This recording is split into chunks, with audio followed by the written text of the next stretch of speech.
The president tweeted about Stormy Daniels. So, a tweet, Stormy? The lead starts right now.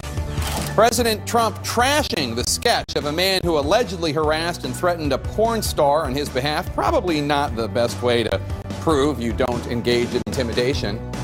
New Trump nickname alert. President Trump says he didn't fire, quote, slippery James Comey because of the Russia investigation. You know, if only a year ago the president had said on camera what was foremost on his mind when he decided to fire Comey. Oh, wait. Plus, secret mission, the president tweeting about a previously secret meeting between one of his top advisors and North Korean dictator Kim Jong-un. Did they set the table for a historic and risky one-on-one sit-down? Welcome to The Lead, everyone. I'm Jake Tapper. President Trump is striking back today after Stormy Daniels and her attorney released this composite sketch of the man who allegedly, in 2011, threatened Stormy and her daughter for talking about her alleged relationship with Mr. Trump and saying she should keep quiet about Trump or else. Quote, a sketch years later about a non-existent man, the president tweeted, a total con job, playing the fake news media for fools, but they know it. Of course, the allegation against Mr. Trump is a strong one. And in considering its credibility, one should weigh not only whether you believe Stormy Daniels and her lawyer, but whether President Trump and those around him have ever been accused of similar behavior before.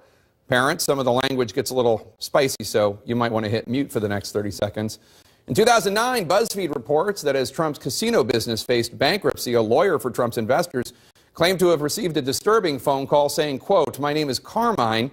I don't know why you're effing with Mr. Trump, but if you keep effing with Mr. Trump, we know where you live, and we're going to your house for your wife and kids. According to BuzzFeed, the FBI determined the call came from a payphone across the street from the Ed Sullivan Theater in New York, where Trump was taping this segment on Letterman that exact same afternoon.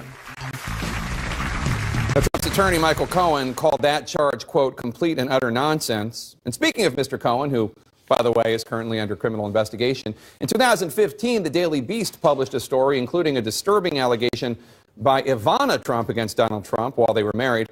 Co-author of the Daily Beast story, Tim Mack, says he got a message from Mr. Cohen stating that if he went through publishing the story, quote, I'm going to mess your life up, so I'm warning you, tread very effing lightly because what I'm going to do to you is going to be effing disgusting. Trump called that story from the Daily Beast about the threat fake news, but then Cohen told CNN that he had, in fact, said things out of anger. In all fairness, who hasn't said something or done something that they regret simply trying to protect somebody that they care about? And I care about Mr. Trump. Michael Cohen was slightly nicer when he threatened college pranksters with the Harvard Lampoon, allegedly. They had pretended to be with the Harvard student newspaper and had taken this photograph with Mr. Trump sitting on the chair of the student newspaper's president. He says, you know, I'm going to come up to Harvard. You're all going to get expelled. If this photo gets out, you'll be out of that school faster than you know it. I can be up there tomorrow. And take this guy, Mr. Trump's former personal attorney, Mark Kasowitz. A stranger emailed him asking him to quit his job after an unflattering media report about Kasowitz. According to ProPublica, Kasowitz emailed the stranger, quote, I already know where you live. I'm on you. You might as well call me. You will see me. I promise, bro. Now, all of that's public record, leading to this sketch that Stormy Daniels and her lawyer released this week, along with her story of being threatened. A guy walked up on me and said to me, leave Trump alone, forget the story. And then he leaned around and looked at my daughter and said, a beautiful little girl, it'd be a shame if something happened to her mom. Now, you and I weren't there. We don't know for a fact what really happened in that parking lot with Stormy Daniels or whether the sketch is to be believed. But when weighing the facts, we should all ask, does this seem like a con job, as the president of the United States alleges, or might it fit in a pattern of accusations of threatening behavior? My political panel joins me now for more. Josh, let me start with you. Just for context, people in power have people around them who are trying to protect them. You are close, for example, with the Senate Majority Leader Mitch McConnell. I don't make it a habit of calling people and threatening people on his behalf. Have you seen this kind of behavior before? You walk in the halls of Washington. You know threatening men and powerful men and women. Have you heard of such things before? You know, I don't associate with the Cosa Nostra or anything close to it, so this is not anything that I'm familiar with. And honestly, we are sort of engaging here in the theater of the absurd, right? We are beyond any kind of scope of what we initially thought we'd begin talking about in terms of like the Russia collusion investigation or anything in Bob Mueller's scope. We're now dealing with sketches of people of Tom Brady and Willem Dafoe. And honestly, it's a serious allegation, so I don't mean to make light of it. It's a serious allegation, but we really are way beyond where we ever thought we would be in terms of the allegations against the president. And Simone, ProPublica looked into Michael Cohen's background in law, found that during his career he's worked with people who ended up charged with bribes, convicted of fraud, arrested for battery, among other crimes. Now, to be fair, lawyers end up knowing people who are accused of breaking the law. It does work out that way. But some of these people around Mr. Trump seem to have a proclivity for, at the very least, language that makes the people on the other end of it feel like they're being threatened. Yeah, a little bit of threatening language. Look, I think Michael Cohen, the picture that we've seen painted of him, and frankly, the picture that he's painted of himself, is that he is the president's fixer. That he will go in and do whatever needs to be done to make it work and protect the president at all costs. So it is not out of the realm of possibility for me to believe, and I think the American people, that Michael Cohen engaged in some of this behavior. Now, who the Carmine roll up on Stormy? I really do not know who Carmine is and who the sketch is or is not. But I think it is jarring for Stormy Daniels to have this consistent story. She told people about it at the time. She's talking about it now. And this should be concerning for us if the president of the United States allies, people that he employs, are running around putting pressure and threatening everyday regular citizens on his behalf. Now, we know there have been presidents in the past with skills of compartmentalizing. Bill Clinton is one that comes to mind. How effective do you think President Trump is at compartmentalizing this part of his world? One of his closest aides and advisors and lawyers, Michael Cohen, under criminal investigation, and all these charges from Stormy Daniels, along with these very serious threats that he is dealing with in the world, North Korea, ISIS, etc. I think he is the compartmentalized president. He is the reverse of Bill Clinton and others who managed to keep something over here and deal with something else over there. Everything melds together.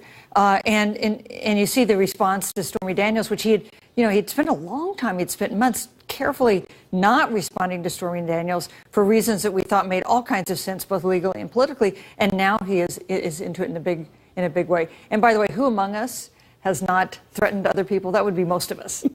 Yeah, seriously. So one of the things right now is, one of the questions right now is what's going to happen with Michael Cohen. Stormy Daniels' attorney, Michael Avenatti, was on the show this week and said that he thinks Michael Cohen's going to flip. He thinks that there's just going to be so much there, criminal in terms of the criminal investigation, and he thinks that Michael Cohen is going to test Donald Trump, whatever that might mean. I want to play a little clip of my interview with Michael Cohen in 2015 about his relationship with Donald Trump. I've worked for Mr. Trump now for a long time, and I can tell you that Mr. Trump's memory is fantastic, and I've never come across a situation where Mr. Trump has said something that's not accurate. There are... seriously? Yes, seriously. I have to say, I think he actually believes that. I am very skeptical that he is going to flip. Yeah. Well, I believe that he believes that, just to be clear. I don't believe that Mr. Trump has never said anything inaccurate. That's not... And I think what we're implying here is that there's something to flip over, which, of course, we don't know. We don't know. Right? And, look, I think Michael Cohen makes it easier because he's sort of a caricature of himself, right? I mean, it's this sort of denying all reality type person.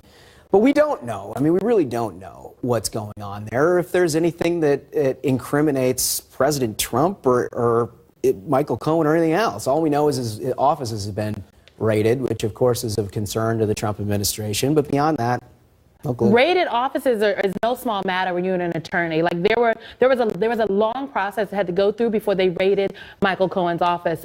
So I don't know what is there. There could be something totally unrelated from the president. But I will say that Michael Cohen looks like somebody that's going to go to the Met. I think Michael Cohen would potentially do time for Donald Trump. I think so. Michael Cohen is not flipping on anybody Trump anything. And I think Donald Trump knows that. And for all we know, Donald Trump going to pardon Michael Cohen if anything ever goes down. This is crazy. All right, we got to take a quick break. We got lots more to discuss. James Comey, the former FBI director, just revealing he already has at least one regret about his brand new book that was just published yesterday. That's next. Stay with us.